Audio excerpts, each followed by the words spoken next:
Good evening. I'd like to call the Cranston City Council meeting for Monday, March 27th to order. Clerk, please take the roll.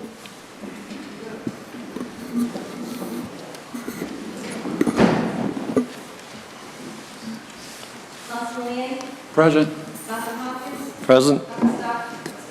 Here. Here. Present. Present. Present. Present. Present. Everyone please rise and join me in saluting our flag and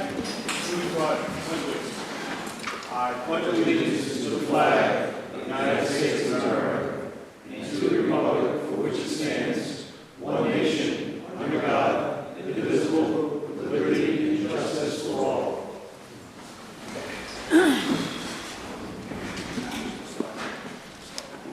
All right.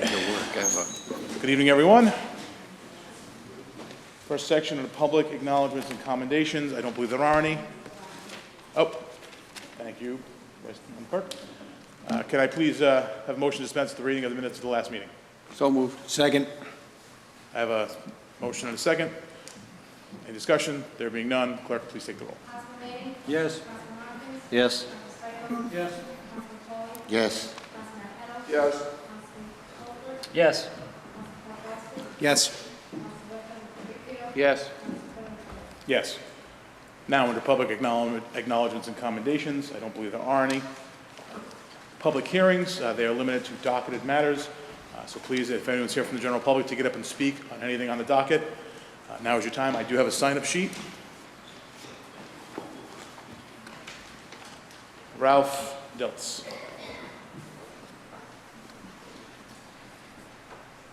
Hello, my name is Ralph Diltz. I live at 141 Spring Street, 02910. I'd like to speak to two items. The first is actually a docket item, the snow removal. In my neighborhood, I'm required to remove the snow from my sidewalks, as I understand it, because I'm close enough to a school. Quite often I find that at the intersection, the city snow plow drivers have piled the snow out of the intersection directly into the area where I would have to shovel to get from the sidewalk to the street. You know, I'm over 60 years old. I use a shovel. My budget doesn't include money for an expensive snow blower, and I don't have that much frontage on my corner lot. But I don't think there's a judge in town that's going to make me shovel what your employees pushed with their trucks right in front of the intersection of the street. I have some pictures on my phone, but they didn't print when I thought to bring them here.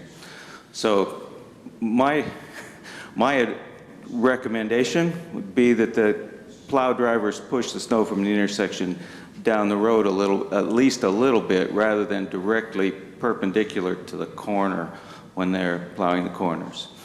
On the other hand, in my neighborhood, again in Eden Park, my house is on the corner. There are occasions when the trash service comes that they essentially visit both sides of my house. I have on at least one occasion gotten double trash service by putting the trash on first one, having that picked up, move it to the other side. However, in walking my dog around the neighborhood, I have not seen any houses that face spring, summer, and autumn that do not also have frontage on the streets running perpendicular to Pontiac. And it seems to me that the trash company could save a little time and the city some money if they required us to put our trash bins on the side streets and not run the service down those streets.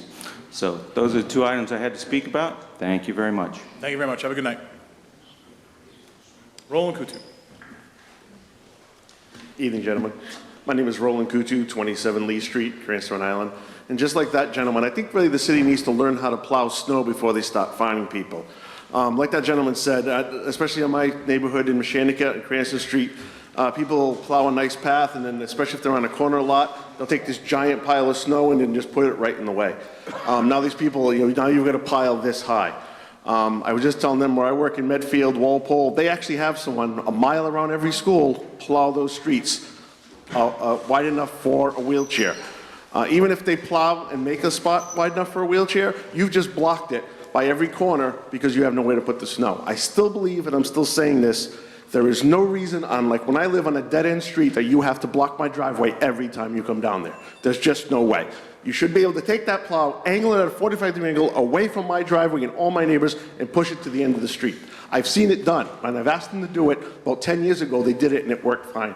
I just really think Alaska, Canada, somewhere's got to be a way to move snow, and I really think we need to do that before we start finding people $250 or buy the correct equipment to do the thing the right way before you start finding people for doing this. I would like to say I do want to thank DPW because my street is in a floodplain and the snow did pile up. They did come down with a payloader, and that last storm with all the water, they did free it up, and I do want to thank them for that. There is some good in what I'm saying, and I do want to thank them for that because it freed up all the water from my neighbors so they wouldn't get flooded. So I thank you for that. Thank you, Roland. Have a good night. Alfred Cabral.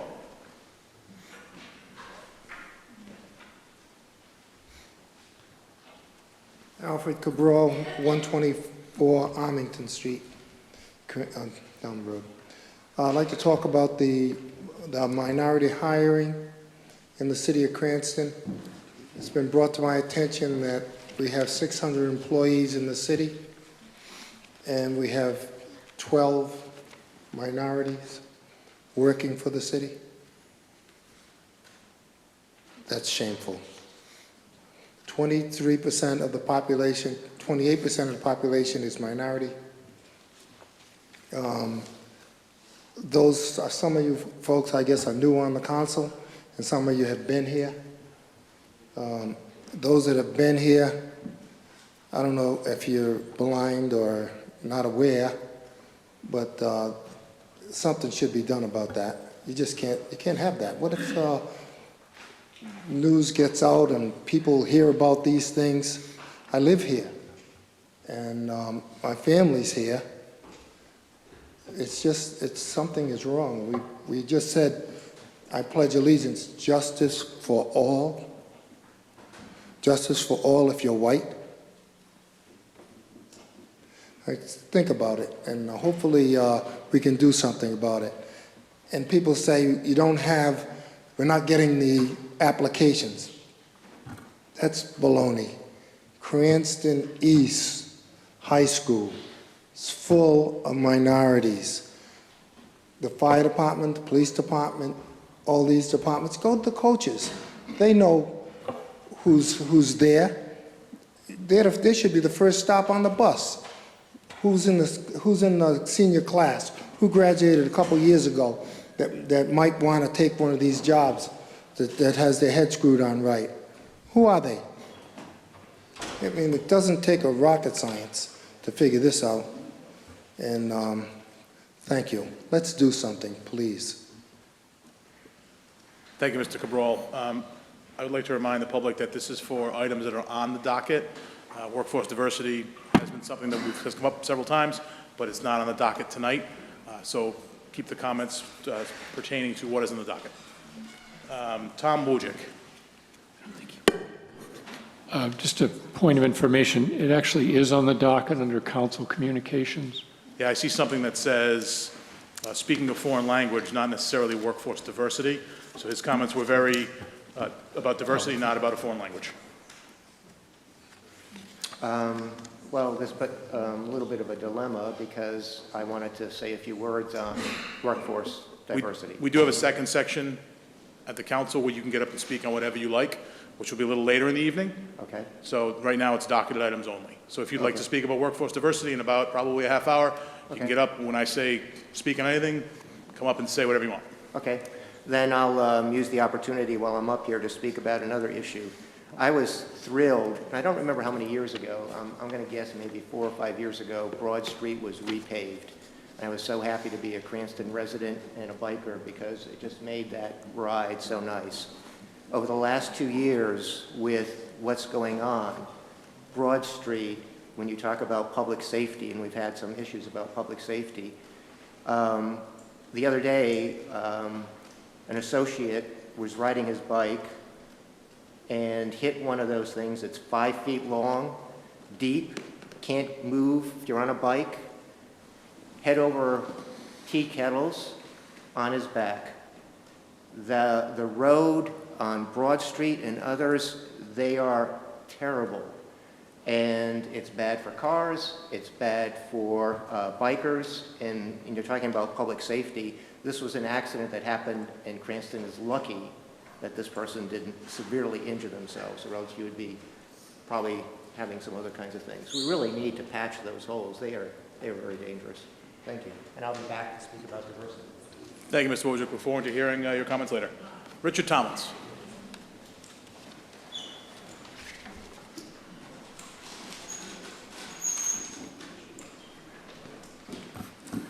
Richard Tomlins, 400 Farmington Avenue, Cranston. First, let me congratulate all the men that are all dressed up for picture taking tonight. Most of them are wearing ties that I wouldn't select, except for Mr. Hopkins. And Mr. Stikos obviously ran out of the house quickly. On the snow plowing, any place I've ever lived, it's been a complaint. And it'll always be that way. As far as Cranston specifically is concerned, what I see, I look across the street and I see a side street that is plowed better than Farmington Avenue. Eventually they come back and clean it up.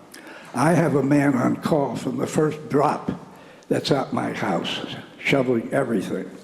But you know, later in the afternoon when that plow comes back and shoves a bunch of stuff across my driveway, that can be a problem. Yours truly is not going to go out and do anything about it. Otherwise, I wouldn't have the privilege of standing here in front of such an august group. So I think any program you come up with just has to use common sense. As I ride around after a storm, half the sidewalks, including my neighbors, are not shoveled.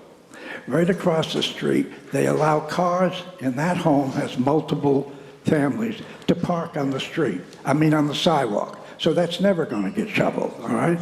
So the snow plow comes up, plows them in, they have to come out and get just enough snow out of the way so that they can get out. So you have 325 miles of roads in this city. God knows how many homes that is, and the different areas that you could look at for clearing snow. It takes an awful lot of due diligence, and maybe you're doing it, maybe you have done it, but you need an awful lot of due diligence before you come up with any rules and regulations about the removal of snow. And God bless you, even though you do the best job you possibly can, you're going to get a lot of complaints. Thank you. Thank you, Mr. Tomlins. Anyone from the public to speak on any docketed matter? Seeing none, that portion of the docket is now closed. Resolutions. There are no resolutions before us this evening. Judge Smith, welcome tonight. Welcome. Good to see you. Report of committees. I have Safety Services and Licensing Committee. Council Majority Leader Popolowskis is the chairman.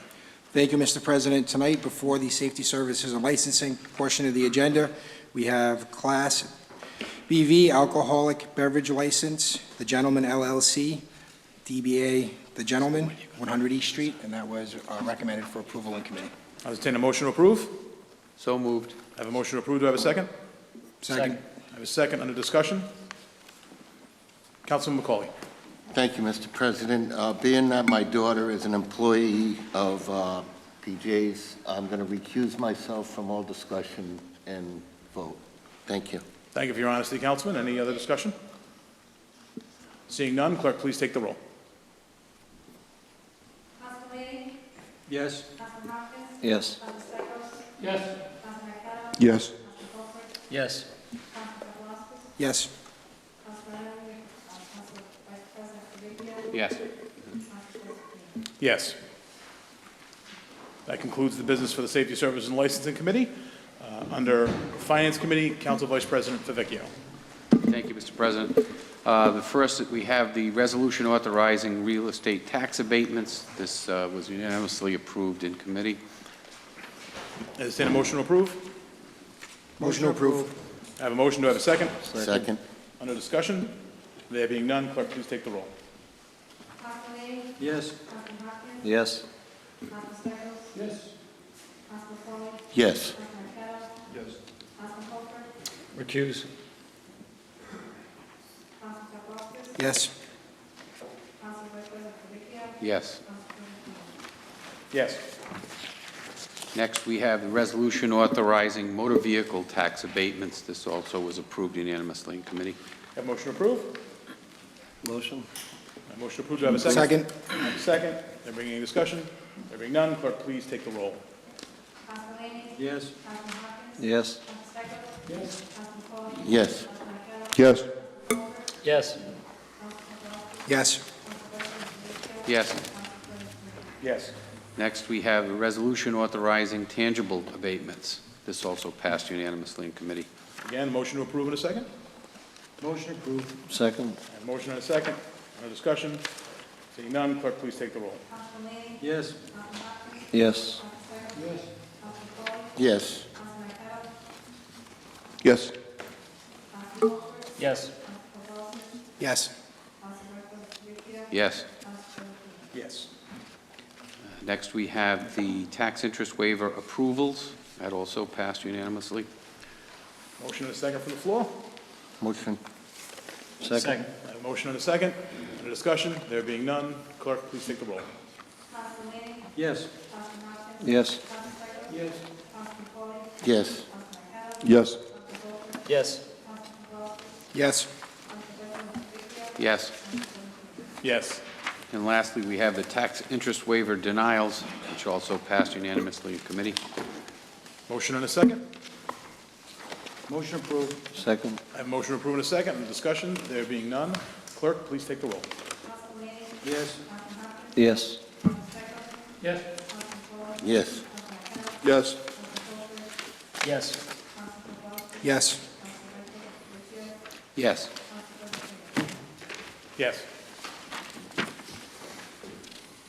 Now we're moving on to the ordinance committee. Council Majority Leader Paplaskas. Thank you, Mr. President. We have 2-1701, ordinance and amendment of Title 10, Chapter 4, the Code of City of Cranston, 2005, entitled Motor Vehicles in Traffic, Penalty for Overnight Parking, sponsored by Council President Favicchio, and that is referred to us from the Ordinance Committee. Thank you, Chairman. Before I get a motion in a second, I'd love if Chief Judge Smith could come up and give a 2-minute kind of overlay for the rest of the council that might not have been at the ordinance committee meeting to let them understand what we're trying to do. My pleasure, Mr. President. Good evening. I had the privilege of addressing the ordinance committee a few weeks back. This essentially is a twofold issue. One is an issue of fairness for those Cranston residents that are ticketed in overnight parking. We've had a number of incidences where, for lack of a better term, it's almost better when the residents don't show up than they do for the ticket. It dates back essentially to when the council a few years ago actually raised the ticket to a $50 fee and concomitantly raised the court course fee up to $39. Of course, as you are well aware, after some discussion, the ticket was again revised downward to $25. However, the court course fee was not revised concomitantly down. So what this proposed ordinance essentially does is it gives the court, the municipal court, a little bit of leeway when we have residents come before us of varying degrees and varying lengths of residency with varying different stories. It gives the court and the judges of the court, myself and my other brothers, some leeway. We think to treat the residents of Cranston a little more fairly, and if we think that those residents deserve a break and the ticket should be dismissed, we can then impose what we believe would be a more appropriate court cost of $20 upon dismissal, as opposed to imposing being locked into a $39 court cost for a $25 ticket. So we think it's common sense, it's fair to the residents, gives the court a little bit of leeway, and quite frankly allows us to address this issue without having a lot of zeros next to these tickets and having blank dismissals. So it's a question of fairness for the residents of Cranston. It also has some budgetary concerns we feel it will address adequately. And I'm open to any questions from any members of the council. I just have one question. Councilman Vecchio.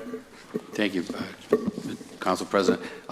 Judge, the 20, if there's a dismissal based on a good driving record, that would still apply, but at least they only have a $20 fine rather than $39. Well, the good driving statute, Councilman, is a state statute. We have very little leeway in that. That's a $60 fee.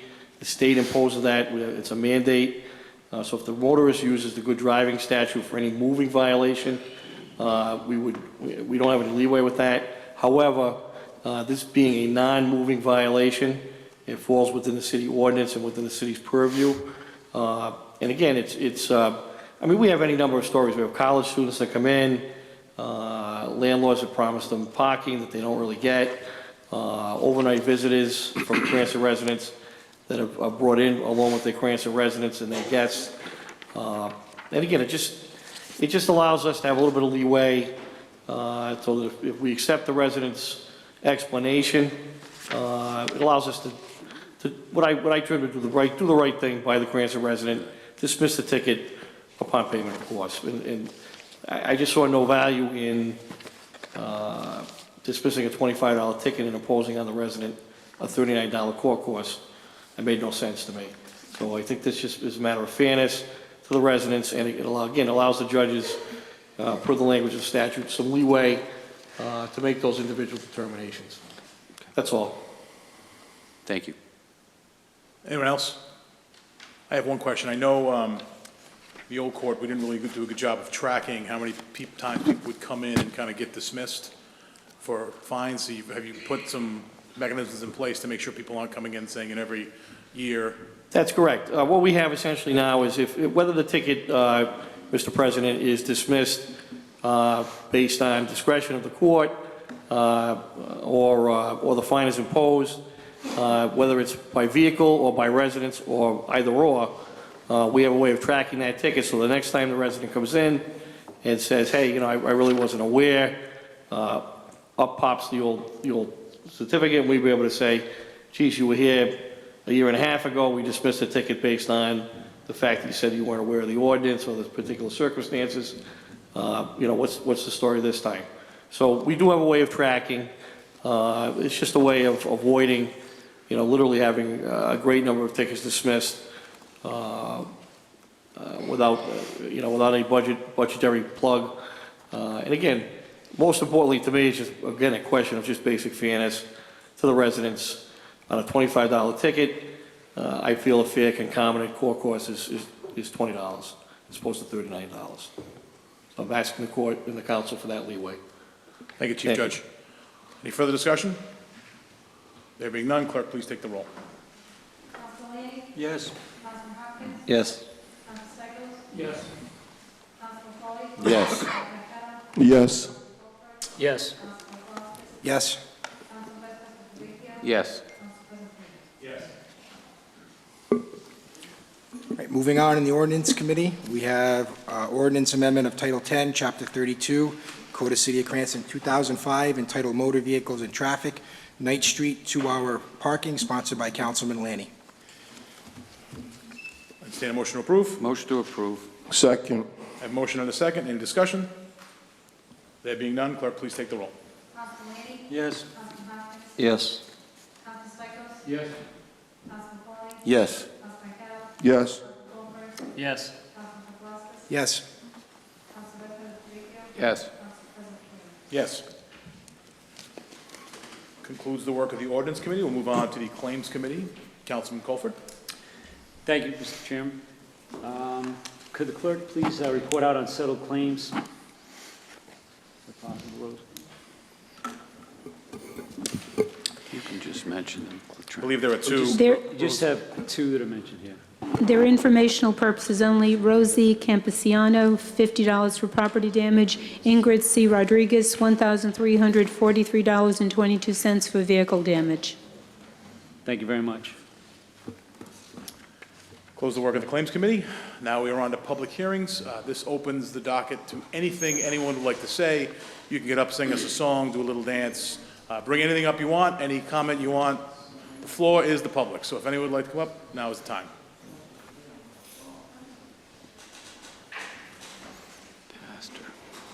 Good evening, sir. Name and address for the record. Yes, sir. Reverend Dwayne Clinker, 23 Davis Avenue, Cranston. Good evening, Reverend. Just a word.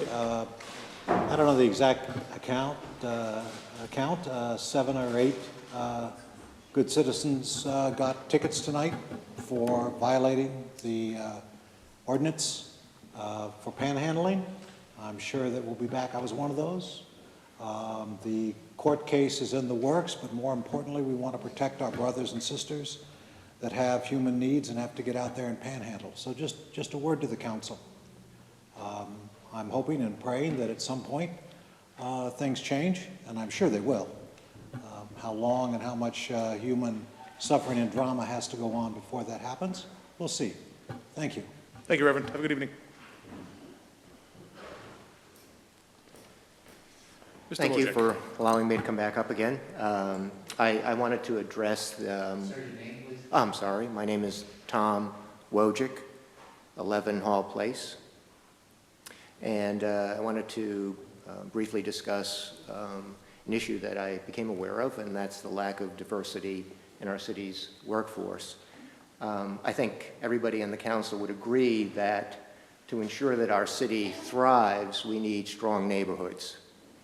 And I believe that it's the responsibility of our elected officials and residents like myself to make a conscious, proactive, and intentional effort to hold these connections close, to hold them dearly, that they are precious. Neighborhoods and communities are the lifeblood of life. When we have issues like this, they create forces that can build isolation and polarization that can really lead to a lot of costly social, educational, and economic ills. The obvious absence of diversity in our city's workforce is a serious concern and problem. We cannot build trust. We cannot build on these cherished connections, and we cannot demonstrate to all of our residents that they can participate in our shared aspirations of being a working, contributing member of this community. We are very well aware of the we-they divide in our country and in our community. If this issue is left unattended, it will harm people and it will harm our city. When people feel left out, unable to have a chance, it can breed serious problems. And I think we're fully aware of them, but I think we always have a tendency to think it happens someplace else. But terrorism, suicide, and other kinds of problems happen when people feel left out, not able to participate, not able to join, not to be a contributing member. And we have that problem right now. We have a workforce, I think it's around 600, and a very small percentage of that 600 are minorities, and it's not diverse. We need to do something about that. We really need to do something about that. So I would recommend that the council seriously look at this issue, and I think residents and citizens of Cranston need to participate in this also. And we will. I'm also part of the Cranston Action Network, and this will be a primary issue that we're going to be following and trying to help our communities work with, and also to keep it present in front of the council. So I thank you for the opportunity to talk about this issue. It's a problem waiting to happen. And I think we have the opportunity to be proactive and to do something about this. And I hope that we take it very seriously and take it up as quickly as possible. Thank you. Thank you for your comments, Mr. Wojcik. Anyone else to speak on anything they would like? Good evening, Council. My name is Dana Holmgren, 161 Ferncrest Avenue, Cranston. I too would like to go on record in support of Cranston moving forward on a proactive hiring policy, which will work to alleviate the lack of diversity in the city's workforce, and which will move towards being inclusive of all the city's residents for reasons others have addressed. As you may know, Cranston is at least 23% quote-unquote minority, while only 2% of the city's workforce is quote-unquote minority. So if any of the council are willing to go on record as being in favor of maintaining this status quo, I think we would all like to hear it. And if not, there's certainly been a lot of research demonstrating the benefits of a diverse workforce on productivity, as well as on morale, employee retention, problem-solving creativity, as well as on the obvious goods of fairness and outreach towards the rest of our city. So rather than reinventing the wheel, there's lots of other practices that have been successfully utilized in other municipalities, whether it's the model used in Central Falls or whether it's another model. You know, there are a lot of different ways to look at this, but clearly it's time to move forward. Thank you all very much.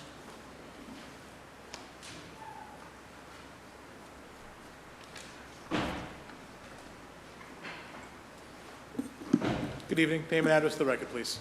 I'm George Schiedinger, and I live at 173 Grand Avenue, and I'm here also to speak on the need for diversity in the hiring process of the City of Cranston. I feel somewhat ashamed as a voter that I haven't made a bigger effort to elect a more diverse council than we see here. I don't see very many minorities represented on this council, but that's the voters' problem and fault. And maybe it's partly the Democratic and Republican parties in this state for not trying to get a more diverse council to seek out minorities. But my understanding, as it was of Dana's, that this city, much of its strength has to do with its diversity. And I understand that 23% of Cranston residents are minorities. And I think that we need to come close to that representation in our hiring process in city government. I find it somewhat amazing that we don't have a better representation. I'm not sure how the police department functions if they go and talk to some of our minorities whose English is maybe not as good as it should be without those kind of representations on the force, as well as the fire department. So I think there needs to be a plan by this council to find a way to make that happen. I know that they have to take a test to become part of the city government, and I have no problem with that, but maybe that test is not leaning towards a need for diversity, and maybe it needs to be. We've heard about problems with the SAT when it comes to minority and getting into college, and there was changes made. So maybe a test that the people who try to get into state government are taking needs to be relooked at and changed so that it would be more reflective of hiring minorities. Thank you.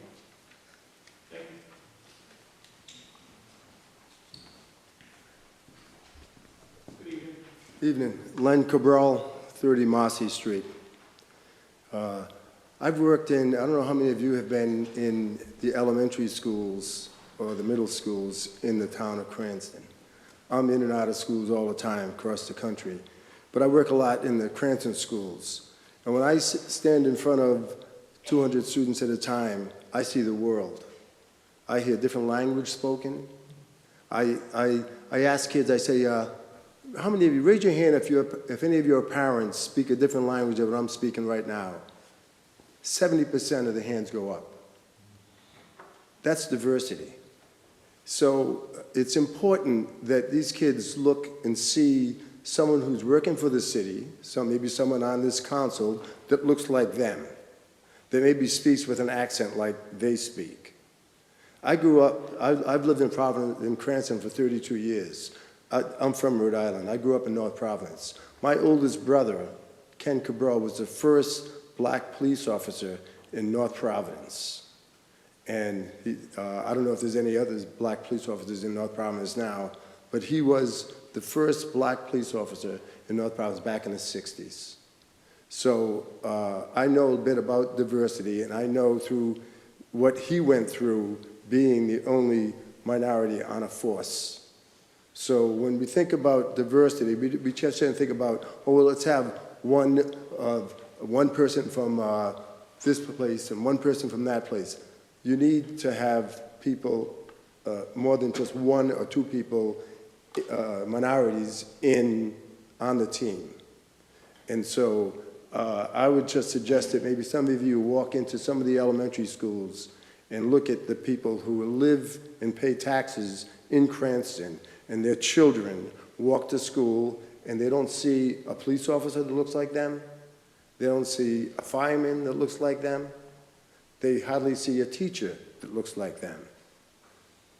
But they can put the TV on and see, you want to see minorities, you see them on TV, or you see them in the paper when something goes wrong in their lives. But we're talking about raising children. We're talking about making our city a place where families will come in to raise their kids, and maybe instead of having a brain drain that Rhode Island has, where all these youth graduate from high school and go off to college and don't come back, if you want to keep Rhode Island vibrant, we want to keep the children that we're educating here and making them feel that they're part of the team. Thank you.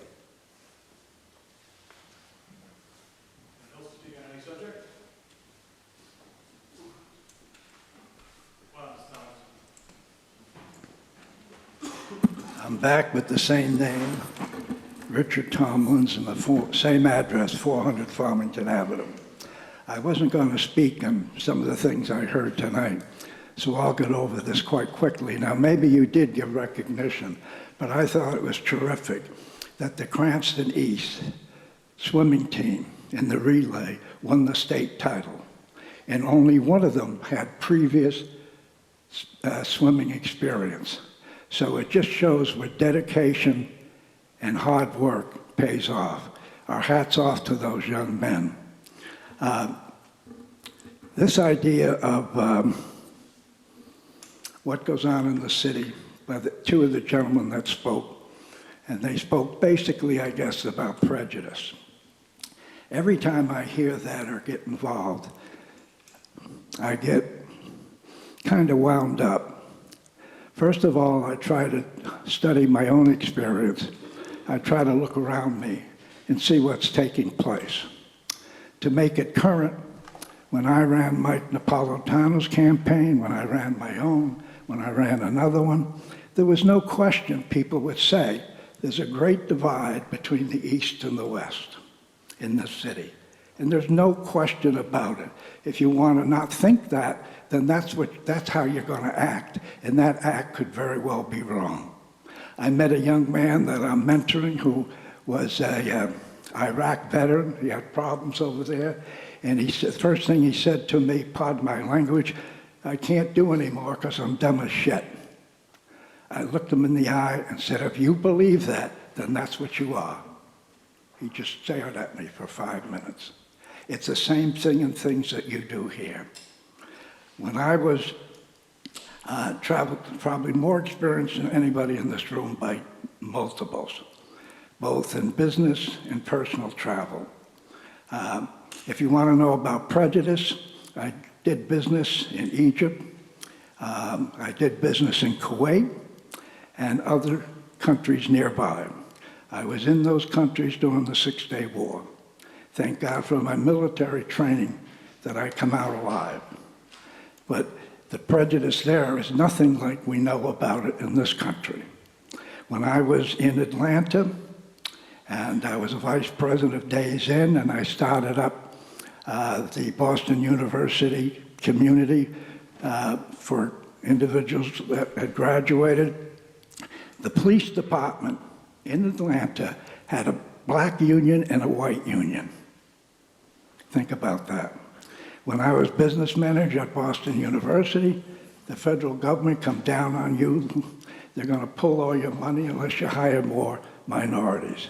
I personally went out of my way, had everybody going out of their way, and we didn't have much success, I'm sorry to say. The same thing when I was at Barnard College.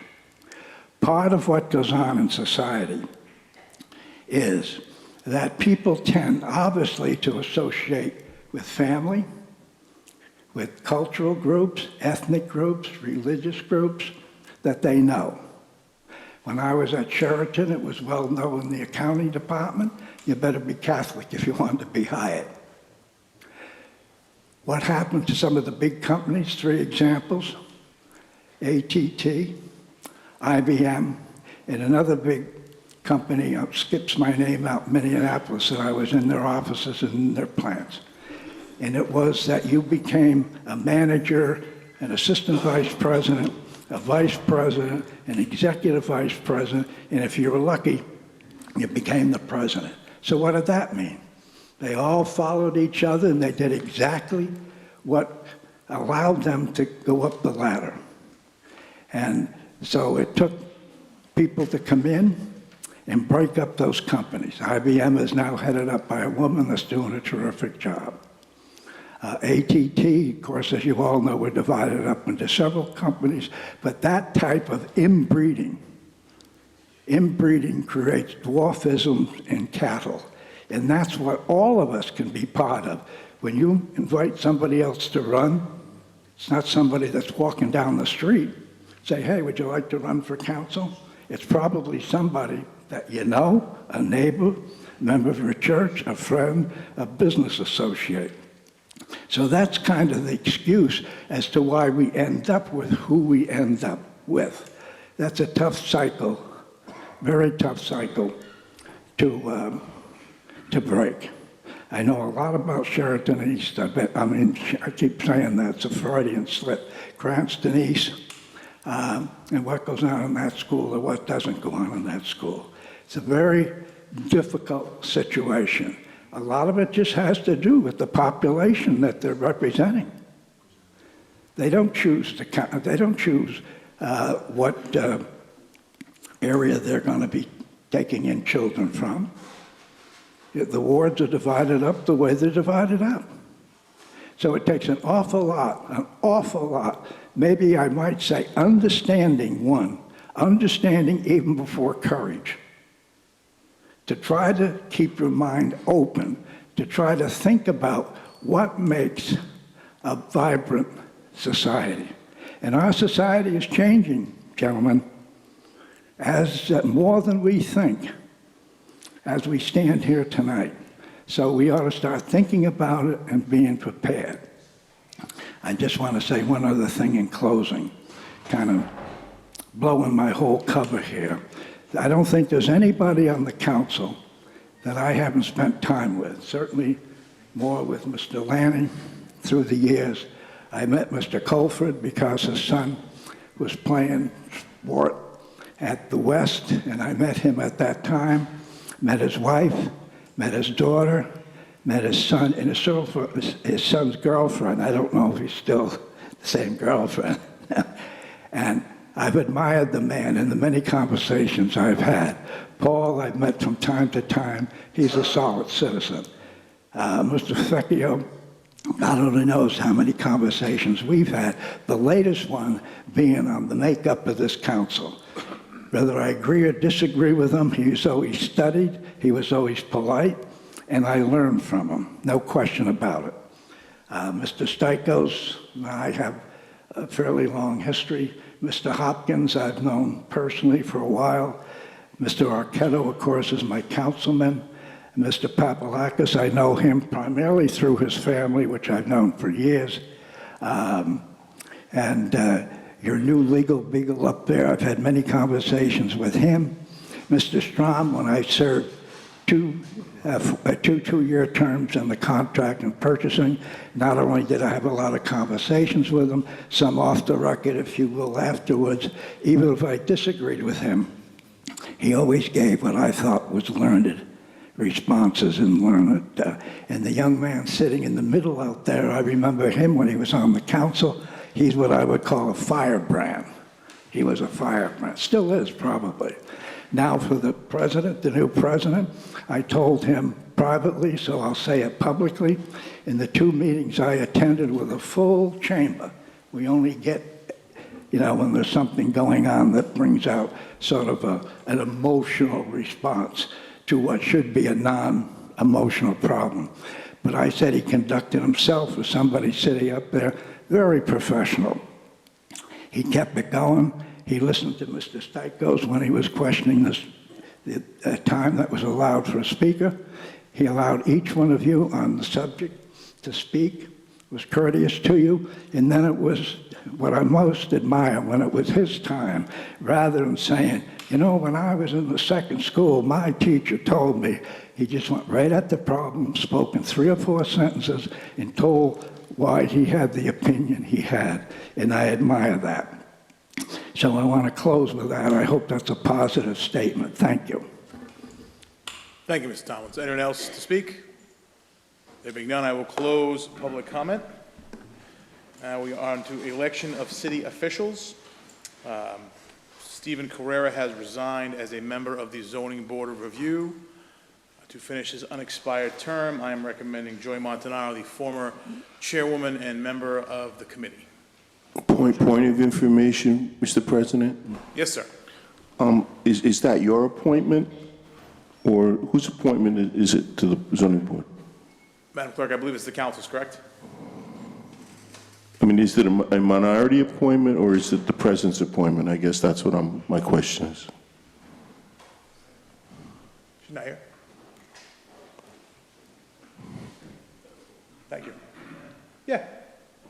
Give him 1 minute, he's got to get the rule book.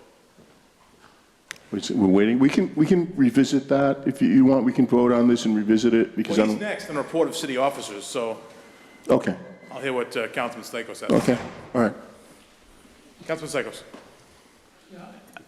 I have another question. I sent this to Evan Kirschenbaum this afternoon, but I don't know if he received it or not in time. I know that Joy Montanaro was on the zoning board and that there are term limits on the zoning board of, I believe, 2 4-year terms.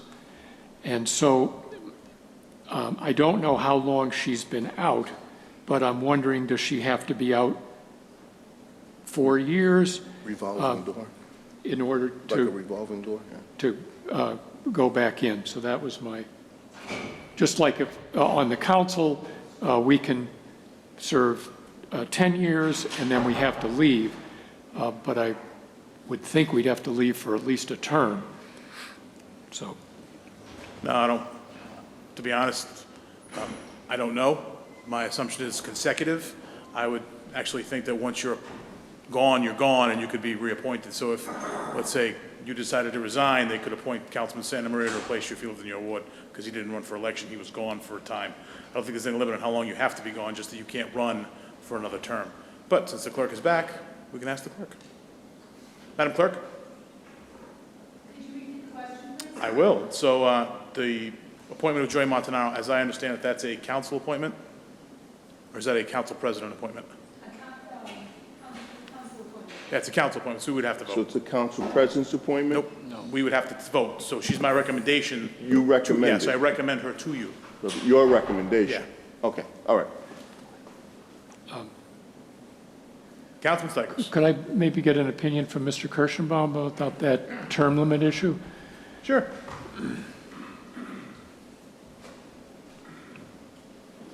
I just didn't think he wanted to give it to you before.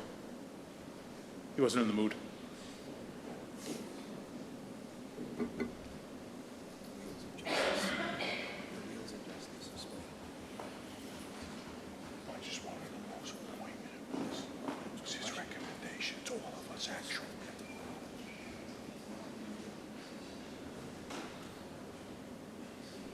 And to the clerk, I believe Mrs. Montanaro's term ended in 2011, 12, somewhere back there.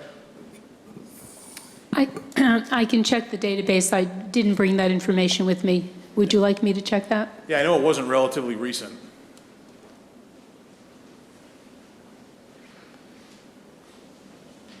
Yeah, if you could. Yeah, we'll continue with, while they're looking at all this information, we'll continue to report of city officers. Well, it'll give Mr. Kirschbaum a couple minutes to kind of read and reflect, and it'll give the clerk a chance to see when she was in, because I think she was gone before, I believe Steve Guerrero was actually replaced her and then was reappointed. I don't know. So, but she'll check and get the date for us. I think it's a moot point. Okay. But still worth, It may be. but still worth researching.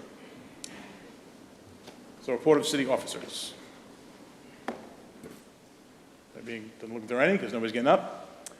Executive communications. You want to go on to report of hiring special counsel and all that wonderful stuff? Director Coop? We'll keep the meeting going. I believe the report of hiring has been distributed to the council members as it is each month. I also have a request to be continued in service by Assistant Chief Bernard Patnode, Cranston Fire Department. I have documentation evidencing Chief Patnode's fitness and recommend approval. Motion to approve. I have motion to approve. Do I have a second? Second. I have a second on discussion. There being none, Deputy Clerk, please take the roll. Yes. Yes. Yes. Yes. Yes. Yes. Yes. Yes. Mr. President, I also have a request to be placed on the pension roll by Deputy Chief Michael Procopio, who has more than 30 years of service to the Cranston Fire Department. Confirm with Chief McKenna his eligibility and recommend that he be placed on the pension roll. Motion to approve. I have motion to approve. Do I have a second? Second. I have a second. Under discussion. There being none, I will only say thank you, Deputy Chief, for your years of service. We appreciate them. Clerk, please take the roll. Yes. Yes. Yes. Yes. Yes. Yes. Yes. Yes. And finally, Mr. President, I've been asked to update the council on a response to that came in the form of a resolution looking for information on a discussion that took place last fall regarding the construction of a playground for the Oak Hill neighborhood.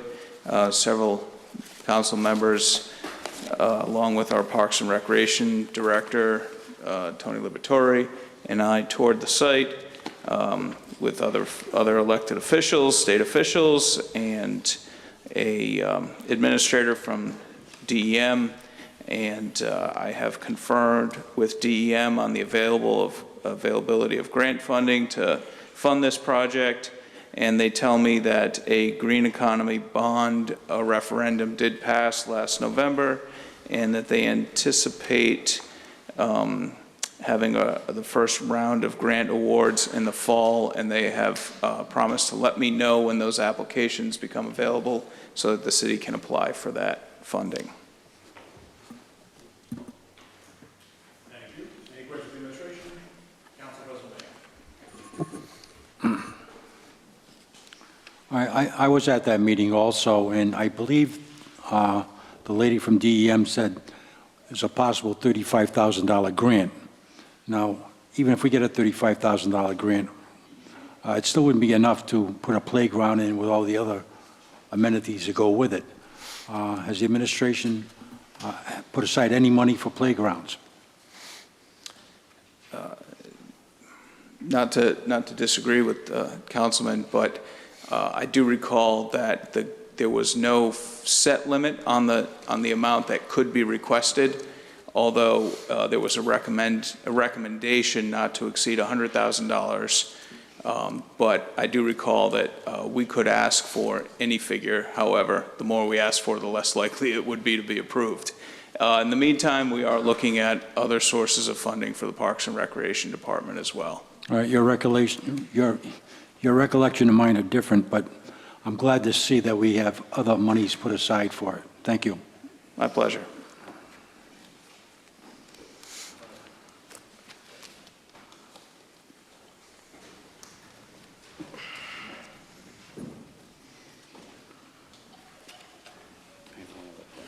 Okay, we're still waiting for the clerk, so we will go on to Council President Communications. Council President?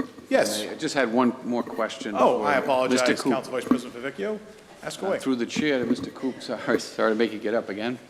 On the Oak Hill playground, just a reminder, we had some discussion as well, and I know Councilman Lanning was there during that session, but there was a talk about an easement issue, possibly negotiating an easement and for access to that parcel. So I don't know whether that would need to be done before or after the grant is awarded, but it's just something because of the business that's there, because there is actually a public easement that exists, but there was some discussion, and I know the mayor had an idea that, possibly there could be some trade-off there to provide better access. As I understand the question, we're talking about not the easement that would be a walking path from the neighborhood, but an easement that would gain access to a parking lot next door. And again, something we should talk about, sort of a chicken and an egg. Do you start talking about the easement before you know you have the funding? We'd have to figure that out, but definitely should be part of the conversation. And you think it'll be the fall when they issue those grants? That's the information I have now. I'll certainly check in and make sure that nothing changes without us knowing about it. Thank you. Any other questions about the playground? There being none, move on to Council President Communications. I will be very brief, as there's not a lot in the docket tonight. A lot of people came up and talked about diversity and the council's role in diversity. We've had a lot of discussions over the 4 years I've been in this council, the different budget hearings, grilling, the people who actually do the hiring, which would be the chiefs and the colonels and the mayor, literally ask them, is it the test? Is it the funding? Is it getting in the schools and doing better education? We've done a lot of that work to try to figure out what the issue is. And to be frank, we haven't really figured it out with their help. I know it'll come up again during this budget cycle where we will talk to the colonel and we'll talk to the chief. They've both gone out and done hiring and had application processes, and we'll ask them how many minority applicants they got, how many passed the process, how many sat on the test, how many took jobs at other municipalities. We do our due diligence every year. Unfortunately, we can't seem to figure out the code to help them change their rules or impart their rules, because we don't want to change their rules. We don't do the hiring, we don't set the rules, but to try to impart some kind of changes to maybe drive some diversity in all our facets. I will say the City Hall is pretty diverse. We do have a diverse mayor. His staff is pretty diverse. We have a few Latinos on his staff.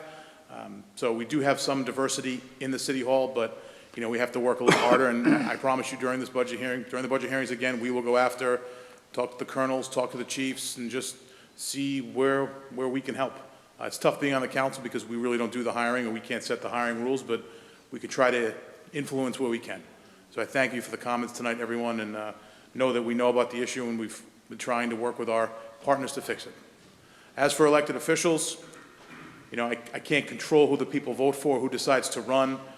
Jumping into this, it's a lot of work. I know all 9 individuals in here work very hard at this, especially those of us that still have careers. It's a lot of work doing this, so it's tough to try to get people to run. I know when I was a Democrat and as a Republican, we've recruited different people. We've talked to people. We've had lunches and dinners and breakfasts with women and Spanish people and minorities. And when it comes right down to it, jumping into this is a lot of work, and people get scared by the work. So I promise you, where I am now, we will continue to recruit the best candidates we can and make sure we have as diverse of a council as we can. I know looking at us, we got 9 white guys sitting in this room, so it's probably a little tough to say we're diverse, but we all come from different backgrounds. So in that way, we are a little diverse. On to council member communications. Councilman Stichels. Just to continue on this diversity theme, the first item I have, and maybe if I could just take a second and explain to the new council members why this is on the agenda. In the fall of last year, I proposed an ordinance that would grant 5 points to job applicants who spoke either, I think I said Spanish or Khmer, and at the hearing for that, which was November 17th, there was a problem with the bill, but it's really not related to this issue. And Mr. Koop came up and said that the administration supported the idea and that the proper way to do that would be for the personnel administrator, which is Mr. Koop, to propose a personnel rule to grant those extra points to people who speak a foreign language, and that then the council ratifies those personnel rules. So it's been, I think, 4 months now, December, January, February, March, 4 months, and we don't have any personnel rule yet.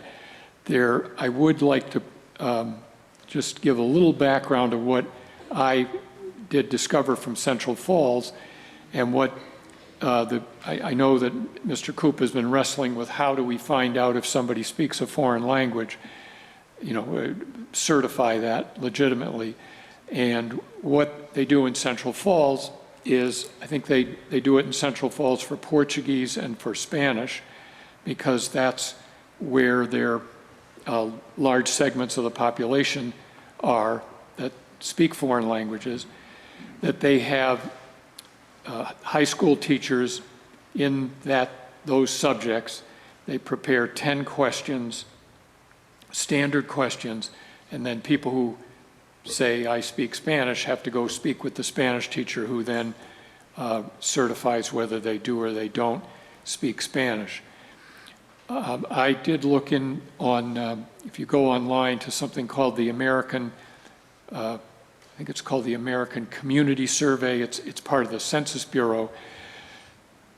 Every year they take a selected, a sample of all around the country, different communities, including Cranston.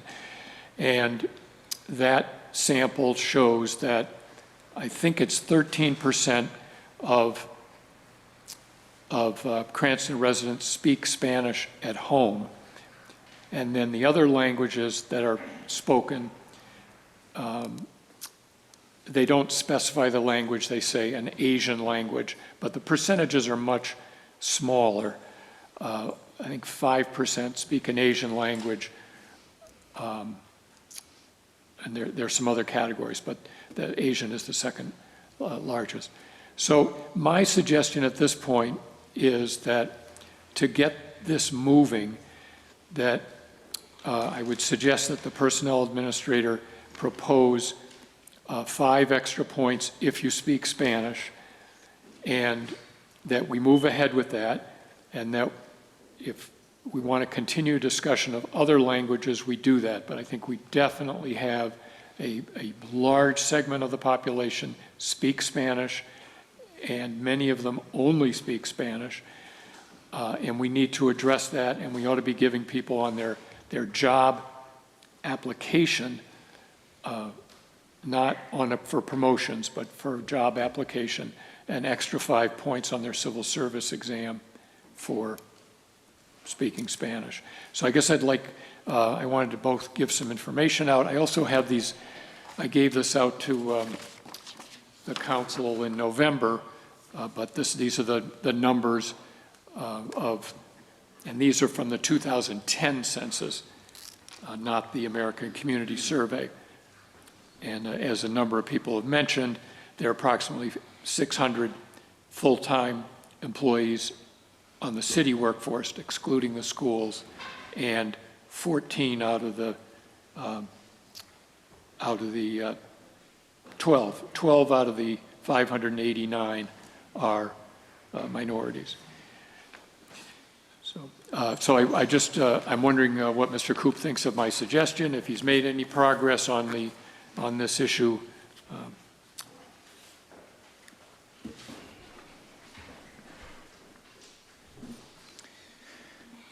So, Mr. President, in response to Councilman Stikos's question, I will restate what I said in the very beginning, and I think I've said since then.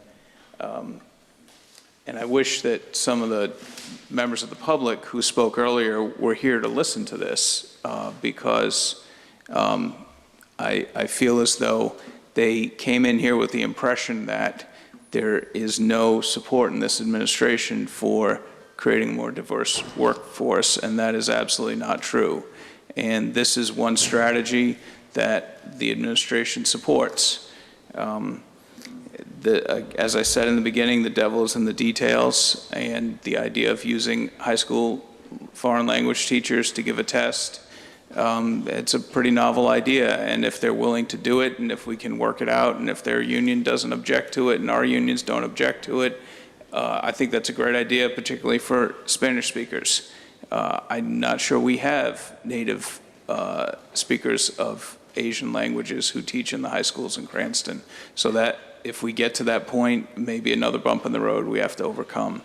I also need to have some research done to make sure that if we single out one language other than English that's spoken in the city, we're not committing some sort of equal protection offense against people who speak other languages besides English, something that I will have to look into.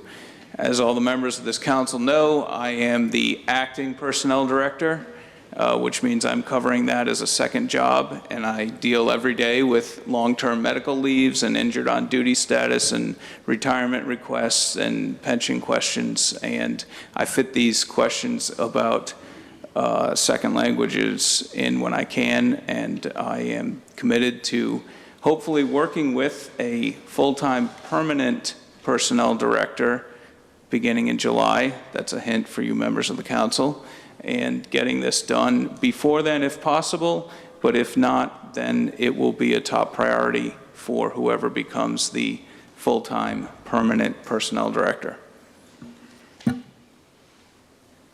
Thank you, Judge Coop. Councilman Stikos, you still have the floor. Thank you.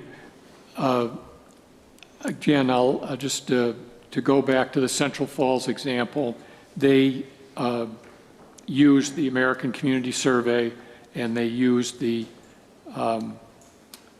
they picked the languages where there was more than 10% of the population that spoke that language according to the American Community Survey. So that's why I'm suggesting that we do basically the same thing.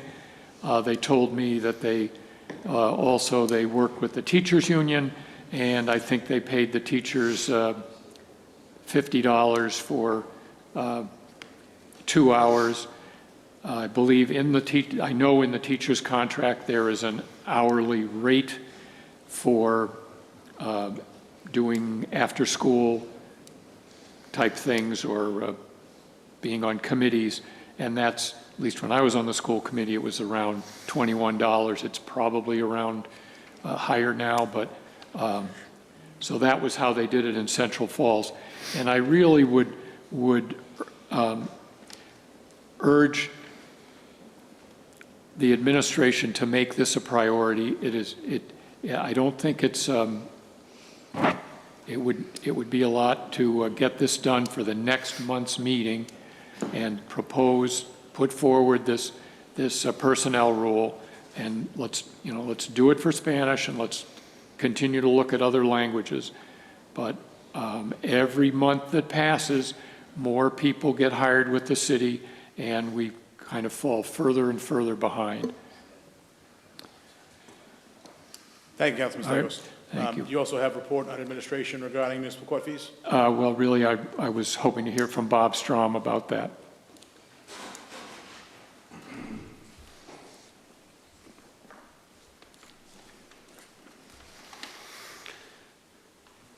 Thank you, Councilman. I did some research based on your request. I contacted the state, spoke to the tribunal assistant director. There's a number of reasons why he felt that we were spending more money and giving more money to the state of Rhode Island than what we've budgeted for in the past.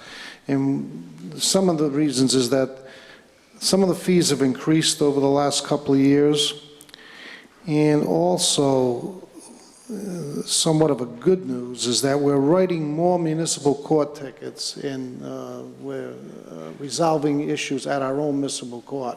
When you do that, you have to pay the state of Rhode Island, and it's at a higher fee. So the good news is that our revenues are increasing at municipal court, but also our expenses are increasing as well because of the fees that we have to send into the state of Rhode Island.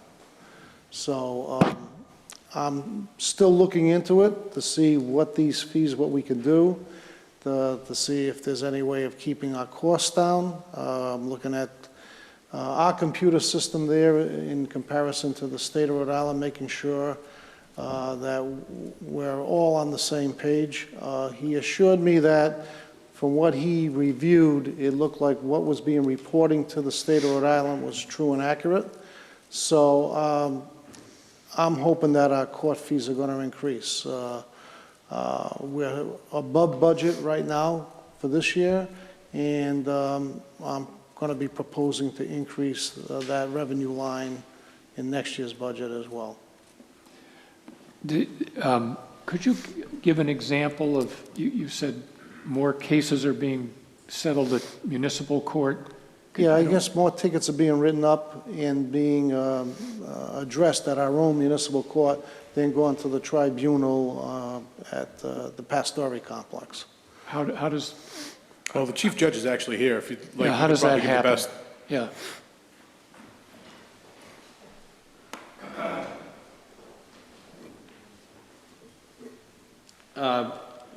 Essentially, what Mr. Strom is saying is correct. The more tickets that are written in municipal court, the more we are able to send directly into our municipal court accounts, but the more we also pay in state fees, because a lot of the tickets are bifurcated or they're divided up, and there's certain minimum mandatories that we have to pay the state. Good example was Councilman Favecchio's the good driving statute. It's a $60 ticket. We have we handle any number of them for speeding and other moving violations. The state takes the bulk of that. We get, I believe, $28 or $29 out of that fee, and the rest of it's bifurcated to different state accounts. So as odd as that sounds, the more tickets we write in municipal court, the more we're actually increasing both local revenue and revenue for the state. So that's caused by more tickets being written, or are you doing something different on the court level, or more cases ending up with you? We're adjudicating more cases. We're not dismissing as many cases as we were. Dismissals, I believe, will be down well over 50% from the previous administration of the court. We watch every nickel. As I indicated before, with the ordinance change, I look at the numbers when I was appointed. I saw a lot of zeros next to those particular overnight parking tickets. There were literally hundreds of them that were being dismissed without any revenue. We've been able to plug that revenue stream by the action taken by the council tonight. As Mr. Strom has indicated, I believe we're going to have I don't want to speak out of turn, but I believe we're going to have a record quarter and we're going to have a record year come the time the budget closes. It's just an anomaly that the more we hear at municipal court, the more we put it directly to the municipal court office, we also put more into the state court office. I see. Okay, thank you. I don't know if that answers your question. But I think they're basically writing more tickets. That's correct. Right. And I just want to clarify one thing. I mean, Bob kind of gave the impression that this was my idea, and really, Bob, you brought it to the council, and I just asked you to follow up on it. Yeah, but I think you deserve the credit for spotting the oddity and chasing after it. Councilman Lanning. Question for the judge. On the court, the money that goes to the state, Does that come out of the fine or the court fees? Depends on the violation. Certain court courts are mandated to go to the state, certain court courts are mandated to go to the city, and some are bifurcated, Councilman. All right. So the state gets court costs, a percentage of it, am I correct? Correct, on some violations, that's correct. All right. So if you lower the court cost to $20, the state gets less money, am I correct? So on that particular violation, the state would not get any money. That's a local ordinance. We would get the full $20. Just as before, when the ticket was 50, we'd get the full 39. And what's the percentage that goes to the state on the normal court cost? It's entirely by state law. Sometimes it could be 50%, sometimes it could be 40%. It just depends on the violation, Councilman. All right, and municipal court handles all speeding cases, not all speeding cases. 1 to 10, 1 mile to 10. Over the speed limit. Over speed limit, that's correct. Other than that, it goes to... Other than that, it would have to go to traffic tribunal. Okay, thank you. Councilman Favicchio. Council Vice President Favicchio. This isn't for the judge. I just want to go back to something. Before the judge sits down, thank you for all the work you've been doing. We really do appreciate it. You've changed how the court is being run. You've updated it a little bit, and it'll show dividends for the city of Cranston. So thank you. I thank the chairman. I thank the council for the opportunity. I really do. Each and every one of you, and I do think we're making changes that are important, not only for the council, but also for the citizens who appear before the court and the officers who testify. And I think you see a turnaround. Thank you. Just to go back to Councilman Stikos and the job applications and the foreign languages, I was wondering if Madam Clerk and I could get 5 points since she speaks Portuguese and I do speak Spanish. So, Excuse me, for the record, I'm actually an immigrant. I was born in the Azores. Diversity at its finest. So there are little tidbits here and there of, but And so is Rosalba. See, so we have more diversity than you think, but and some more Spanish speakers and Portuguese speaking people.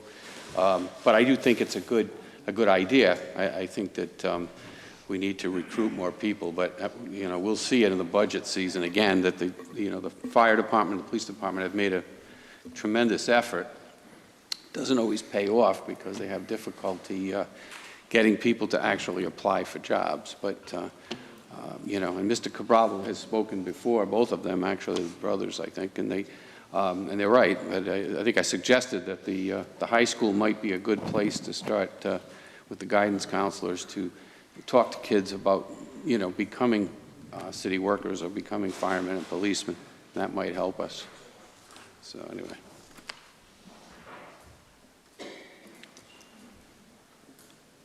Councilman Hopkins. Thank you, Mr. President. Just wanted to touch on the diversity issue. I think some of the comments were a little swayed tonight because it doesn't take into account the number of educators, teachers, administrators in the school department that do work for the city, get paid by the taxpayers. And I'm not sure if that was discussed this evening, but in my 27 years working out of Cranston East, I could see the number of increased diverse teachers and administrators. A good one that we just lost, Jenny Remke, to Woonsocket, who was of Asian descent. But if you walk through the halls of Cranston East, you will see a significant increase in the number of diverse teachers and educators in the system. So I just wanted to make a point of that because I think the public comment about only 600 employees is a little bit swayed because it doesn't take into account the workforce in our educational system. Thank you. Thank you, Councilman Hopkins. That is exactly true. The 600 was reference to the city employees, not necessarily schools. Councilman McCauley. Thank you, Mr. President. I've been working recently with Councilman Hopkins and very much so with Mr. Barone on the missing traffic signal in front of what's going to be Days Market. I know there's progress being made through the efforts of Mr. Barone and some city employees. I just need an update if possible.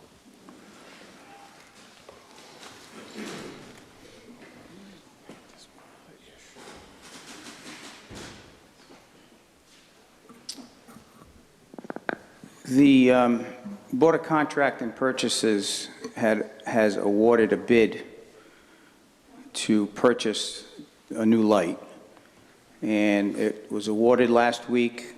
The light was ordered. It should be in 4 to 6 weeks. This week, Public Works is removing the pole and the overhang that presently sits there, and it's going to be replaced with a new one. What do you anticipate the eventual light will it be an actual traffic light, Mr. Barone, or will it be what it was before, basically a crossing signal from one side of Pontiac Avenue to the other? That's correct. It'll be a crossing signal, which will show a blinking yellow light, and when the button is pressed, a red light will show on the northbound and southbound sides of Pontiac Avenue, so it will allow pedestrians to cross within the crosswalk. Thank you very much. I appreciate it. Yes, Councilman Hopkins. Thank you, Mr. President. I've received numerous calls and messages on this particular issue, and I just want to be concerned that publicly we don't send a message about we're not doing this light until Dave's Market gets opened, and that seems to be the rumors that's floating out there. And the administration has done a great job in keeping in touch with both myself and Councilman McCauley on this. And we've tried to get back to our constituents step by step as to what's happening throughout this process. And believe me, they've been calling and contacting both of us. But and I just want to make a nice comment publicly that it's nice to see Republicans and Democrats working together on issues. Thank you, Councilman. Councilman Arquette, you are up, sir. Thank you, Council President Farina. There's a couple of items. I think last council meeting I requested the administration to look into the private vendors when they were plowing snow, weren't displaying the city logo. And I just wanted to know if Mr. Coop did inform Mr. Corso, and for next winter, is there going to be some type of policy? If I may, Councilman, I had a conversation with the Public Works Director.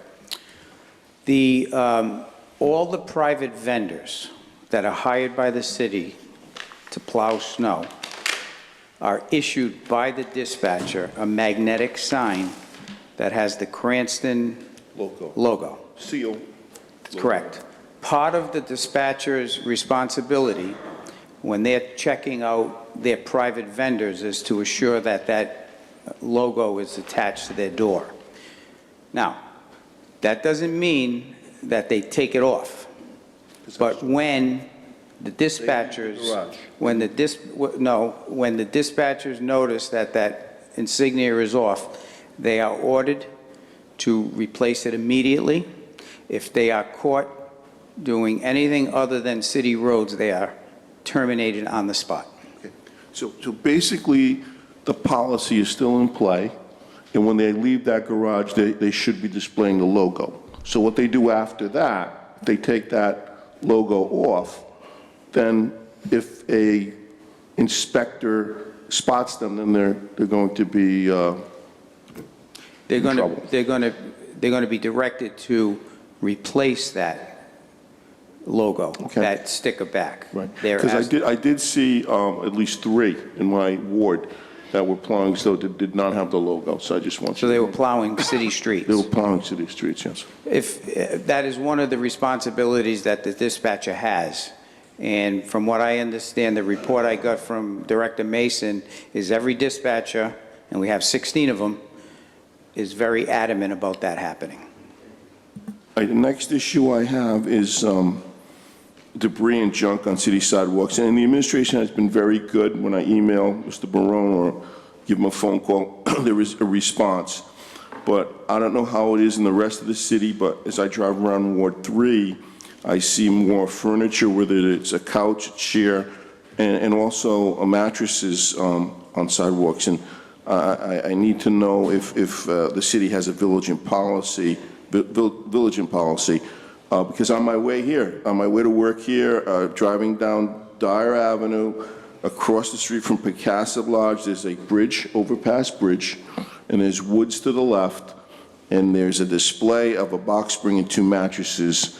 We call it the village, where the village is. So this is a perpetual thing, and I think the city needs to be vigilant, because we need to display that we do have a clean city, and we want to display our aesthetics, you know, grow trees and green grass and things of that nature. Okay, so I agree with Councilman Arquette. You need to call me because I'm not out on the road looking at the stuff that he is. The Public Works Department is very quick to respond to collecting that debris that may be on the side of the road. But one thing you have to keep in mind, especially the month of March and in the months of September, you may see debris in front of houses. That is the week, the month that the city offers the bulky waste pickup. So when they call Waste Management to request pieces to be picked up, Waste Management directs them to put the stuff on the sidewalk. So when you drive by, you're going to see a couch and a chair and whatever you're going to see. March and September. Reach out to me, because I have a resource that I could find out if that is going to be, if that is on the list to be picked up by Waste Management, which we did at, I don't remember the name of the street. Appleton Street. So the councilman called me, and I made a call and found out that that resident had reservations to have that stuff picked up. And that, the resident is told by Waste Management to leave it out there. So you may see it out there for 3 or 4 days. We have to kind of, you know, that's maybe convenient for the resident. That may be the only time he can get it out there. So during the month of March and the month of September, we're kind of lenient with our inspectors when they go out to check that, because if they have pickup days on a Friday, you might see it out on a Monday. Well, that may have been the only time they can get that heavy piece out, because somebody might have been there, the brother-in-law came to help lift the couch. So we're kind of, you know, we're lenient. But any other time of the year when you see that, if, you know, we have people out on the road that see it and will address it. But if you see it, please, I mean, well, you know, 4 years you've been calling me. Follow up. On 4 individuals that called me in the past maybe 5 weeks on the issue of mattresses, they did not know the city has a mattress recycle policy program. So what is the administration doing to inform our residents that they can take their old mattress to the city garage, if any? Has the administration been? Well, yeah, we do. We have it on our website. We have a newsletter that goes out on a monthly basis that announces all, you know, efforts that we put forward to address this. I know some of the councilmen reach out to their own constituents. I know for a fact Councilman Papalaskis has stopped at different places when he saw a mattress and advised the people. So you, I don't have to tell you how to be a councilman, but you're the first contact to your constituent. So maybe, you know, that's... What day of the week is our mattress recycle program open? I believe it's open every day. Don't quote me on it, but I could get that information. Could you send that by email? Yep, I will. To me? That's fine. Thank you, Council President. All set. Thank you, Councilman Arquette. Councilman Hopkins was next, then Councilman... I believe, Mr. President, that the deadline for the bulky waste pickup was Friday. It was. This past Friday. Am I correct in that? The deadline to call in, yes, but we're going to be picking up it till the end of the month. Okay. Councilman Papalaskis, then Stikos. Thank you, Mr. Council President. Speaking of a clean city, I just wanted to invite everybody here and remind you that April 23rd, it's a Sunday at 1 o'clock next month, we'll be having a cleanup at Meshanica Lake Park. We're going to meet in the Cranston West parking lot. It's open to everybody. We'll have plenty of gloves and bags, but I know we're not going to have a full council meeting before that. It's April 23rd at 1 p.m. So just wanted to pass that information along. Thank you, Councilman Majority Leader Papalaskis. I'm sure I will see you there. Councilman Stikos. Yeah, I just had one more item on the agenda, kind of got off on. other things. The no solicitation on roadways, I asked for a report about tickets and how things were going with that.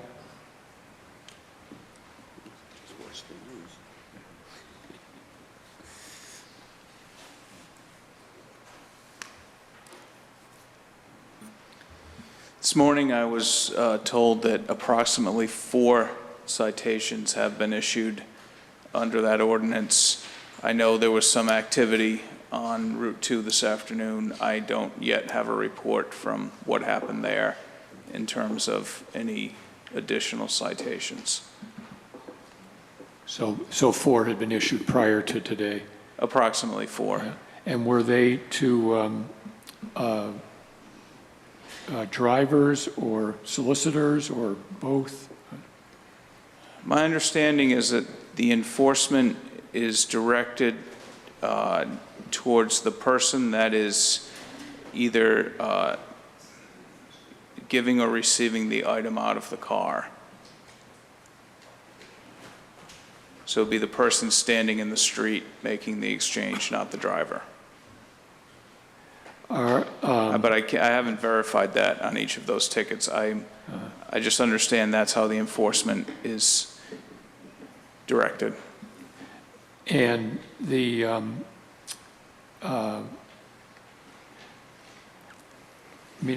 I received reports that the police were picking up panhandlers and transporting them. Do you know anything about that? Absolutely not. Absolutely not. Okay.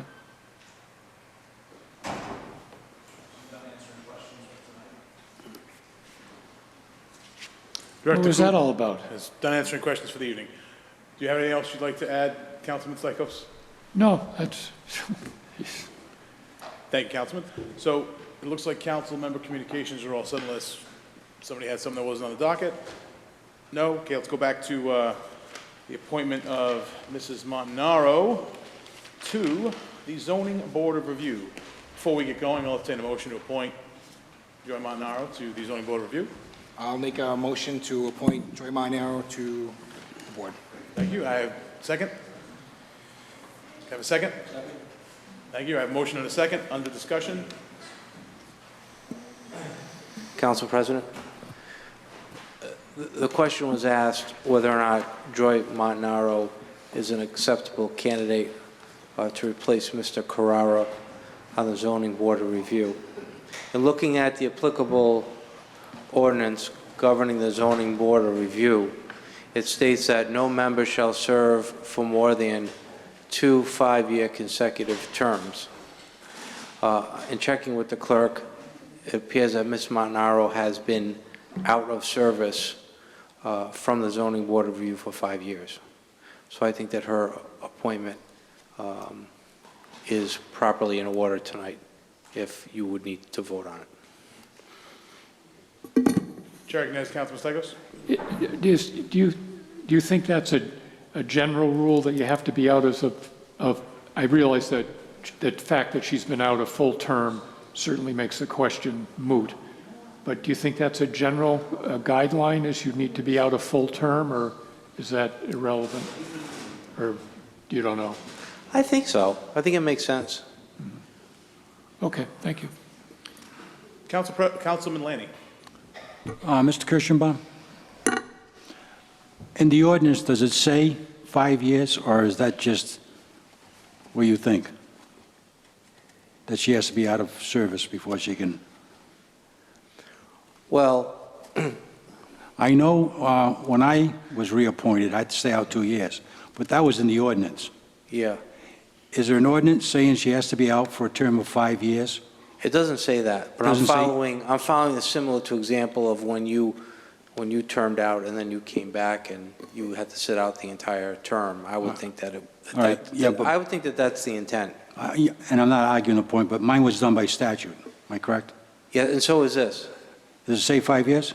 It does not. It does not say 5 years, but the term, like a councilman's term is 2 years, and the zoning board is Well, it's 5 5 years. So I'm drawing the analogy between your situation in this to say if you had to be out of term for councilman for 2 years, it would likewise be the same term you were in for. All right, it's common sense. I'll go along with it. But the council members are limited by statute.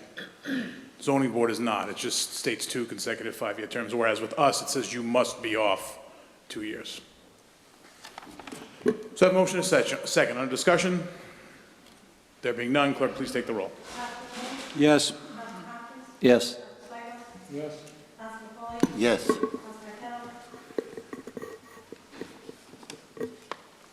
He stepped out.